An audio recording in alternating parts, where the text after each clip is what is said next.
Hello and welcome to Pat O'Keefe's World of Curiosities. And tonight I have a special guest, and he is amazing. I mean, anybody who meets him says the same thing. He's got incredible energy, and that is the biggest compliment I think I can give to anyone.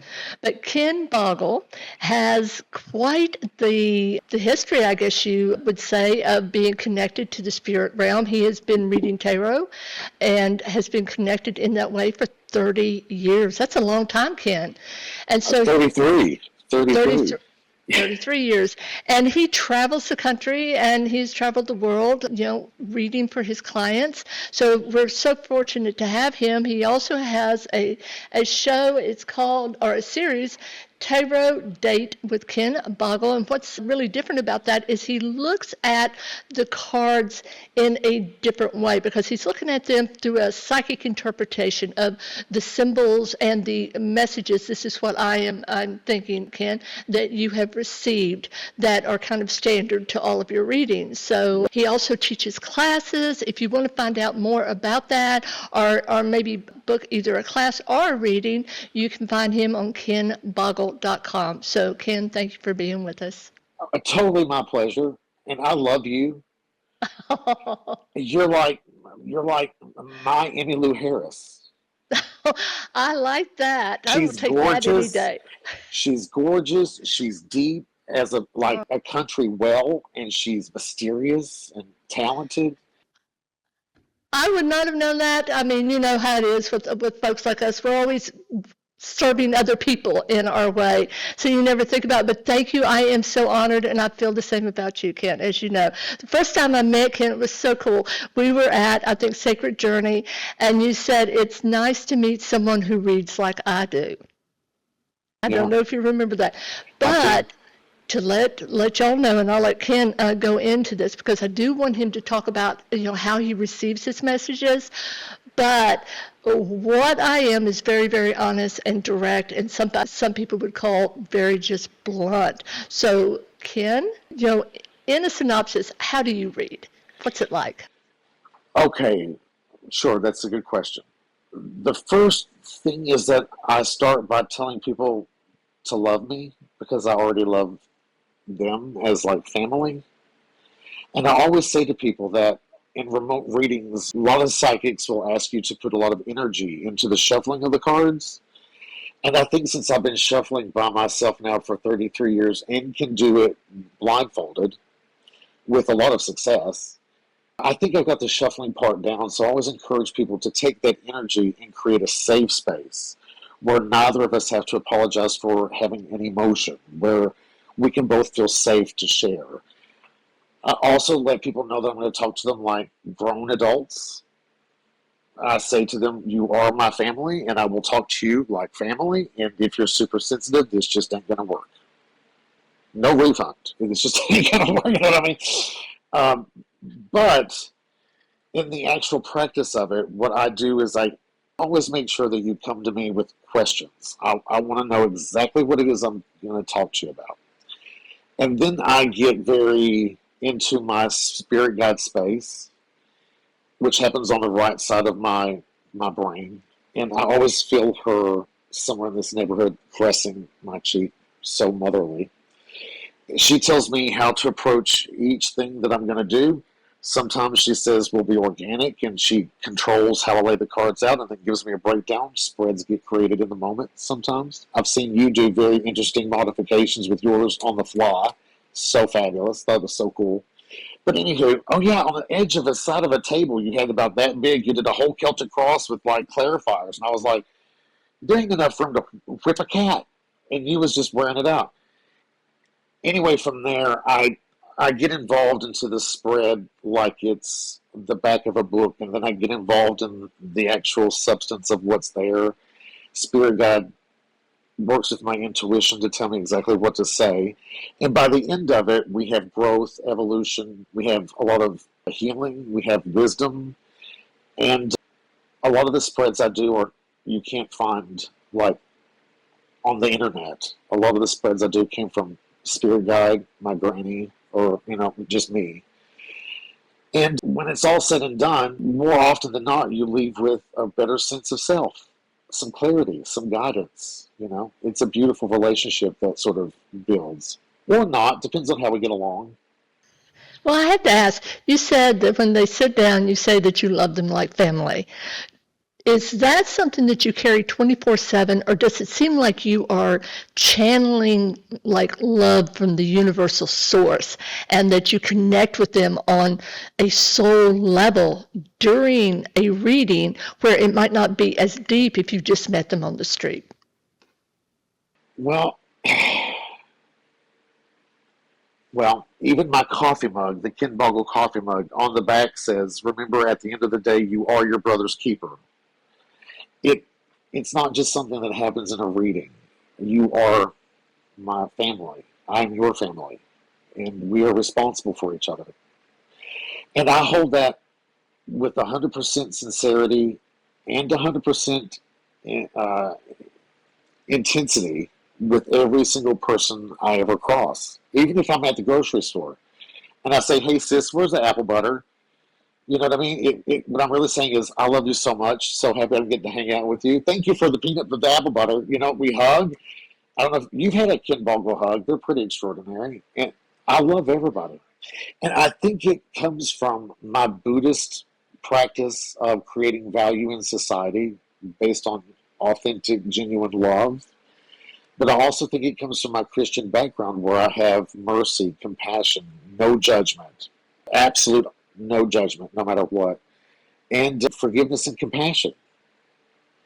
I think it just builds a beautiful relationship, babe. And I think that's why a lot of people have read with me for years, years. Well, and that's the number one sign that you are good at what you do, is that people continue to seek out your advice through spirit, that you are receiving through spirit, because it's on a different plane and than any advice that they're going to be getting from a relative or from a friend, because we see it, and I know you do. I've watched you. I've watched people in front of you break down in tears, and I could tell that you were reaching them at a very deep soul level. Yeah. Part of that, Pat, also is because not only is my spirit guide talking to me about it, but you might begin to notice this now that I tell you. If I get the long stare past a person or through the cards, I lose sense of where I am physically, and I'm either watching whatever we're talking about. I'm either watching it or I am you experiencing it. So, like in the actual experience of it, and I think that's why when you cry, I cry too. When you say to me, my daddy was unkind, I saw it, I felt it, and I probably before you do. I think probably. I will tell you what you're describing is what I do. It's amazing that you picked up on that the very first time. And I really feel that the experiences I have, it's not just like being on the sidelines and seeing a movie.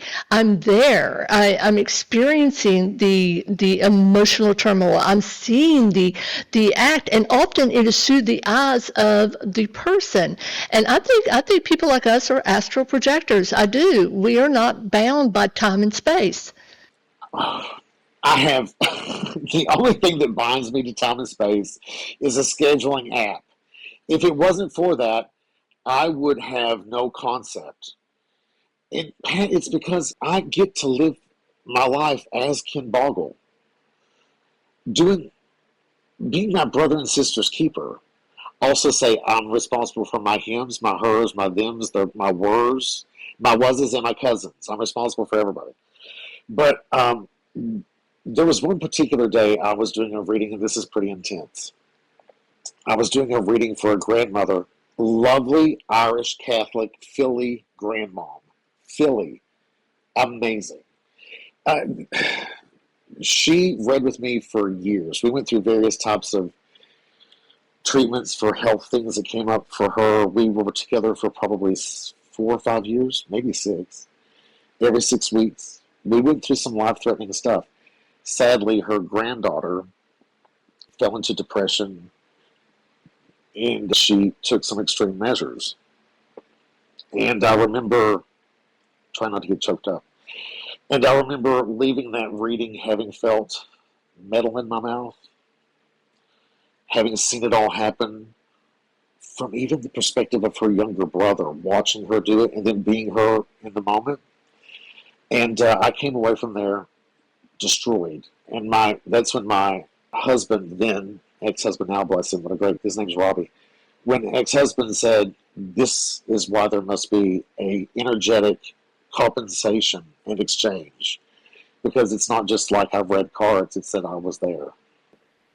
Hmm. Yeah, I mean, and for anybody who is an astral projector, they could probably connect with what you're saying. Yeah. It's much more than just, a lot of psychics will receive a message. They may hear it, they may see it.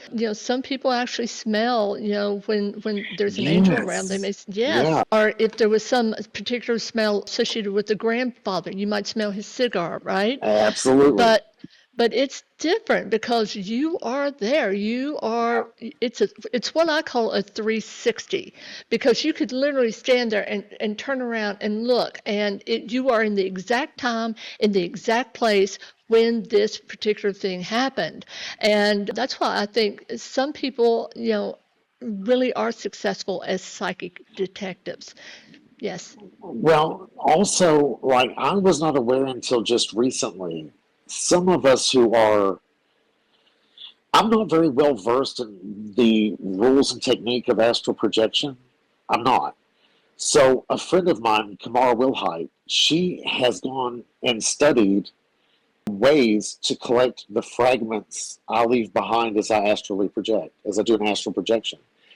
Because apparently I was dangling out there in the universe and had been for years. Like huge chunks of me was just with people that I had met or with Hmm. people who had readings. Yeah. Hmm. So like I find it really interesting to be an astral projector, but also I need to investigate it more to become more educated. I gotta ask. We've all had, and I know you have by now, you've had thousands of readings. What?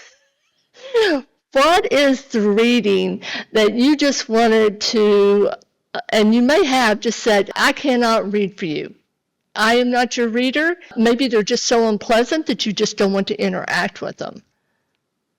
There was there was a mother who came to my booth on Stars Road during Scarefest, and behind her sat her 35-year-old daughter. And the daughter wanted to have a reading. The mother wanted to have a reading. The mother sits down first. We'll call her Tammy. We'll call her Tammy from Tulsa. So Tammy sits down at the table and she's asking why the relationship with her children is the way that it is. Right? Daughter sitting behind her, invisible to the mother. And so Tammy asks, why are my dynamics with my kids this way? Nobody wants to hang out with me, dot, dot, dot, dot, dot. I gave her the spiel and told her what I would like. She agreed to it. I did the spread, and it was all her. So I said to Tammy from Tulsa, my love, you're the problem. Her daughter, without a word, has got big, head shaking, nodding in agreement. And the mother acted like Hyacinth Bouquet, nay Bucket, from Keeping Up Appearances. And, oh, not me, I'm the perfect mother. And, oh, and all that. And I kept saying, no, no, no. Finally, we got to the crossroads where I told her, you don't know the answers or you wouldn't have sat with me and asked what you asked. She said, you don't talk to me that way. And she said, I want to speak to the manager. I said, she said, I'm going to have you, she said, I'm going to sort you out. So I called for the manager at that time, who was my agent manager on the side. She told that individual what was up, and my person said to her, that's Ken Boggle, you can't, he's a steamroller. Whatever he says, it's probably true, and he meant every word, and he said it exactly the way he wanted to. So then I said, as a matter of fact, let's get the head of security over here. And she went off to the head of security, who happens to be my adopted chosen brother, said, madam, you need to collect your bags and come with me. They removed them from the convention. But before she left, the daughter thanked me, and I still charged the mother for the full visit. I said, she Well, doesn't leave this space until she pays for what she did. She did. It was like good. $60. Oh my God. Yeah. Well, pretty I mean, you intense. did the work, so, I sure did, and I tried to break yes. through to her. Well, I what sure did. about, we've all got memorable ones that where we changed someone's life or where the information was so deep, and I'm sure you have plenty, but is there one in particular that stands out? Absolutely, I absolutely have the most memorable one, and it was at the Central Kentucky Mystical Market, what was then owned by Patty Starr. And I was sitting in an office. I had an office at the time, and this chick comes in. She was carrying some extra weight, looked pretty depressed. She asked to speak to her mother. I was cutting the cards, going deep into my psychic self, and it just went completely black, with one little speck of light in the center of my psychic mind, and all this thick blackness that had substance. And I kept seeing this pin of light as it got like closer and closer and closer. And so I realized it wasn't a pin of light. It was a face. And that face, the face, it was so black that the face looked like it was lit and producing its own light. It got to me, and then I realized that the face was creased. And the smile was a perversion type of smile, something very wicked. And then the vision started happening. As the face got really close to me, I realized just how dark and negative that her mother was. And then when the vision started happening and I started experiencing it, I pushed away from the table and I said to the client in front of me, "Your mother was an evil person. And I think she was wicked and I think she was proud of it, but I can't talk to her. I don't want to connect with her." And across the table, the client started to cry. I went around the table, sat with her, we cried together, and I asked if she wanted to talk about it. She explained that her mother had bartered with people using her as the bartering chip in every degree you can possibly imagine. I won't tell you exactly what, but the details were enough to make you sick. Until the child, the client, was about 14, 15 years old. Uh, it's still hard to talk about it actually because I get the visions and stuff. Anyway, we hugged, we did some work, we did some real spiritual work, we left it. And it was sometime later, this person runs up to me. This is years later. This person runs up to me and said, "Ken Boggle, Ken Boggle." And I was like, "Hi, how are you?" I hugged and so excited. I was matching that energy and loving it. It was late in the day. And she said, "You won't recognize me, but this is me when I saw you." Gave me her driver's license. She had lost like 80 some pounds. And I mean, a huge difference. Hair was all fixed, makeup all on, totally appearance was matching her nature, matches the entity of who she was, perfection. And she told me who she was. We cried again. And she said it was so cathartic for her and therapeutic because it was confirmation of what she had experienced and was too afraid to talk to anybody else about, too ashamed, too guilty, too sorrowful to talk about. It was it was an incredible, amazing experience. Profound. What was her, did she have any reaction to you basically saying that she was in spiritual hell? I mean, she's being cut off from the light in such a dark place. I mean, that's how someone like myself really, that's how I really do see it, is being cut off from universal energy, from God's love. Yes, in the void, and it's a very dark, black place. Did she have a reaction to that in particular? Interesting because I believe that she already knew what I said to her. Because to me, her reaction read as confirmation. That's exactly where she would be. Confirmation. Absolutely. Mhm, Absolutely. mhm, mhm, Interesting. Absolutely. mhm, mhm. Interesting. That Beautiful. is That's a Beautiful. beautiful story that you were able to literally cut the tendrils that her past had wrapped so tightly around her that it was causing her so much emotional distress that, that's what overeating often is trying to fill that void, right? To feel Absolutely. worthy Yep. and I think it's an absolutely beautiful story. Thank you, my Good love. work. Thank you. Thank you, Good babe. work. Now Oh, that's a feather in my cap. I love that. oh, well, when I'm going to tell you, and we're going to talk in just a moment about imposters who just love to to pretend like they're someone else, in this Yeah, case you.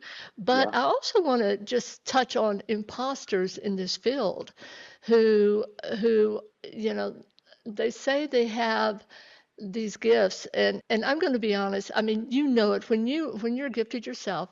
First time yeah. I ever saw you, I'm like, this man is talented. You Thank know, and if I didn't think that spiritually, it would have taken me just a few minutes watching how people react to you to know that you're the real deal. I Well, mean, thanks, babe. well, I have seen, and I hate to say it, I have seen some very tragic readings from Yeah, people who just want to be psychic or just want yeah. to be a medium. And I try not to judge except on this level. It never fails that the person, or rarely fails, that the person who has received one of these very superficial fake readings Yeah. are so cynical when they go to someone else. It's like they've already got a defensive mechanism in place, and it makes it harder for them to really open up. And we have to have that heart, don't we? And we have to have the heart and the third eye open to be able to connect better with them. I I love that, and I wish that were my response. I wish I had that was my response. My response is that I break any notion that you've ever had a reading like I'm about to do it. Break it first session every single time, every single time, and I break any notion that it's ever going to be like any reading you ever have after as well. And I make that very, very clear in the first 3 minutes. And then from there, people always say to me, "Oh, this was like my second one, and I had fallen out of favor with it, and all this other stuff. So glad I came back to it. You're the one for me." But to the point about imposters who counterfeit clairvoyance is what I call them. Counterfeit. I believe this. I believe that psychic talent and strong intuition are an evolutionary trait of the human consciousness. I believe that one day they will find evidence of this in the frontal lobe of the brain. But I also know that some people are doing it for the wrong reasons. They're exercising their gift incorrectly and possibly damaging other people in the process. And to me, that seems predatory if you're doing it for money, and it seems irresponsible if you're doing it for free. So that's why I make sure that at the end of my psychic development classes, for example, you have to take a test with me where you read me. And there's a criteria that I really will grade you on. I'll give you notes, or you pass or you fail. And I mean, there have been people who failed and just said, "Hey, babe, you don't have it." Not like you need to do it professionally or that you need to do it publicly. No, it would be irresponsible otherwise to allow it. You know, it's interesting because I always tell people, because I get to ask a question, I know you do too. Is everyone a psychic? Is everyone a medium?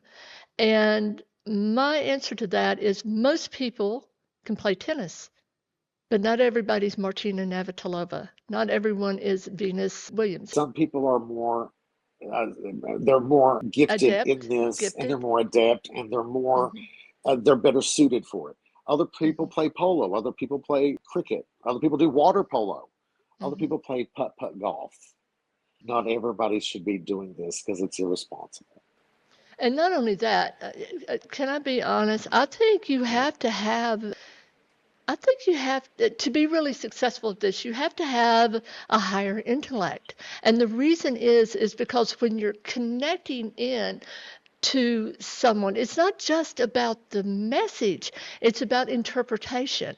It's Right. about how, like seeing them and their lives and what's going on, and then taking the information that you've received for them and connecting the two together. It's like tying a bow on a present so that you're Yeah. giving them the whole thing where they can understand it in a very simple way. This is in Buddhism, in the Lotus Sutra. There's a chapter, it's chapter two. In my sect, we call it Hobin Pon Dini, which is Japanese for the expedient means chapter two.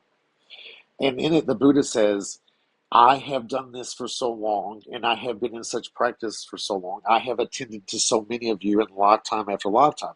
I know who can tolerate what amount of truth, to what degree, and how to eloquently give that to them in a way that is digestible and comprehensible and like valuable. But you can't preach to everybody the same with the same doctrine in the same capacity.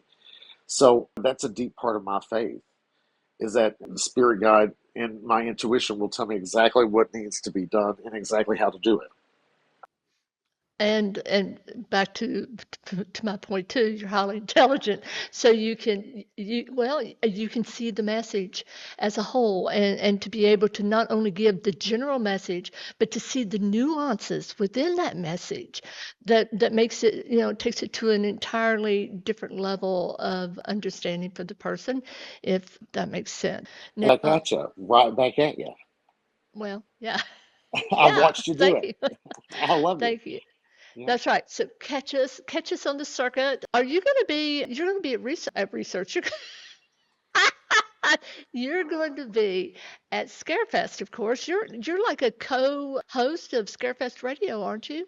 Do you I still do used to that? be. I Yeah. used to be. But then Ken Boggle and the TV stuff took me away from it. But I still sponsor, I still promote it. I still participate.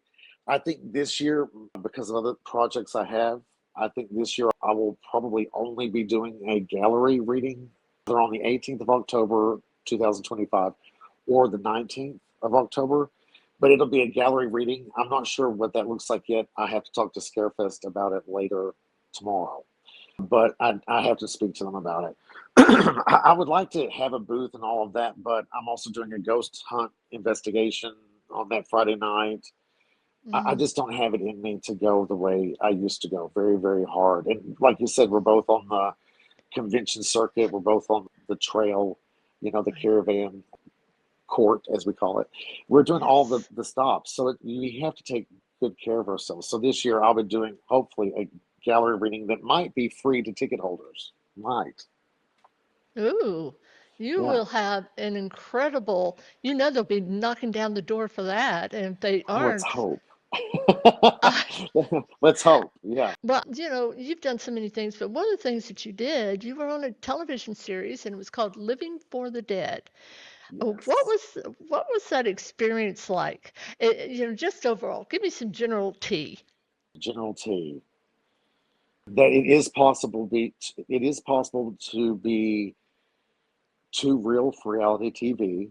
It is possible to be too authentic for reality television. It is possible to be too open and too vulnerable. And no matter how many times you've heard that Hollywood can be a dangerous place, you have to be very aware of it as you go forward. Emotionally, you have to be intelligent. I failed on all those counts. I gave away too much. It's like when I was hanging out with Nick Fleetwood from Fleetwood Mac some time ago. Some like it was some time ago. We were trading jewelry, and we were always trading gentleman advice, which is funny because I'm 5'8" in shoes, and he's 6'6" barefoot. And so it's kind of a lot of talks like this, to make Fleetwood. But he said to me, "Don't make the mistake ever of selling your soul to the company store. Don't give it 100% of you. It's just work." I forgot that, and the price I paid was emotional, and the price I paid was deep, deep depression for a long, long time. I gained 100 pounds after that show was over. 100 pounds. So it was beautiful to do the work, but everything that goes along with it is tough. Very hard to navigate. Or do you feel like there was some pressure put on the cast members, including you, to be ever more, you know, giving, if you will, or opening the doors to your personal emotions and life? And do you feel that the spotlight, that they wanted more from you than what you gave the last time the camera was on you? Not at all. I think it's because I was busy giving 1,000%, even behind the camera. So I never received that as a note. Not even during the audition process did I receive it as a note. In fact, I went to one of the casting people who just happened to be passing by, and I was like, everybody in this audition is getting notes. Where's my note? And he said, you're a Southern storyteller. Basically, you're Delta Burke. And then he stopped and he said, there's no notes, Ken. Like, calm, like, chill out, relax. There are no notes for you. So I think it was simply me being authentically myself that led to me having solidified my place in that group and doing what I did on the show. Yeah. Well, looking back on the experience, is there anything that you would have done differently? I would have reminded myself what it said on the Temple of Solomon: "Know thyself, know thyself." I would have done more protection. I'd have been smarter. I'd have been smarter. Yeah. Do you think all of the characters on the show were forthright in the way that they presented themselves to you? Nope. And not naming names, but do you feel that there was that it almost felt like you were on Big Brother when you look back at it? In other words, you know how the show is, who survives to Yeah. the end, and there, no. No, the way I like to sum it up is that there were two types of people who were present for that: those who wanted to be stars, and then one who wanted to be a legend. I'm busy being a legend. I'm not here for TikTok fame. I'm not here for Instagram fame. I'm not here to be famous on Facebook. I'm here to do great work my entire life, being well known and respected for my philanthropic endeavors and doing great readings that are incredibly beneficial, and to be all used up by my brothers and sisters by the time they put a stone over my head and put my ass in the ground. I don't care about your TikTok. I don't care about your views or your followers or your podcast. I care about doing the work. So, yeah, I think there was, I And think there that was, will sustain you. I mean, it will, doing the work. yeah, absolutely. I agree. It feeds me. Mm. Totally feeds me. Absolutely.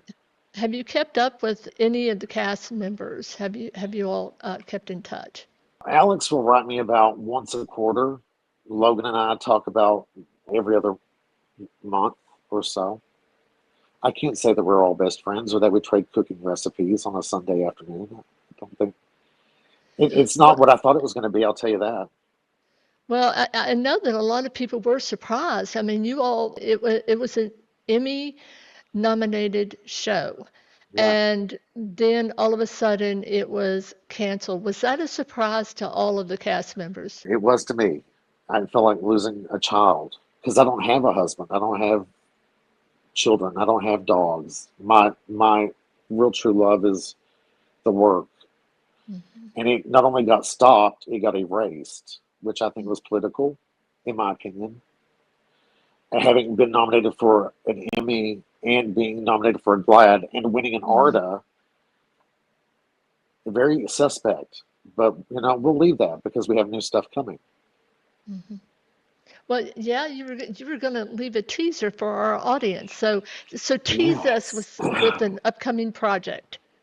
I'm about to break the mold of a certain genre of television that has existed since Jesus was in sandals. And it is going to be iconic. It is going to be authentic and beautiful and entertaining. And I'll let you know when it happens. You might be able to come and watch it be filmed. So I would love to see, stick and out. I'm so proud of you and happy Thank you. for you. Thank you very much, babe. You're very welcome. All right, I tell you, Ken, I could just keep going on with you. You're just such a beautiful soul and one that I enjoy being around every time I see you. Ken, is there anything you'd like to say before we wrap up? Find me on kenboggle.com. And also be good to yourselves, be even better to each other, because at the end of the day, you are your brother's keeper. And nothing but love for you. And if you need anything, I'm at kenboggle.com. All right, Ken, thank you so much for being with us. And we're definitely going to have you back on. You're just such a joy. And to those of out there who are watching, to our audience, thank you so much for being with us because without you, it would be a very lonely place. And until next time, stay curious.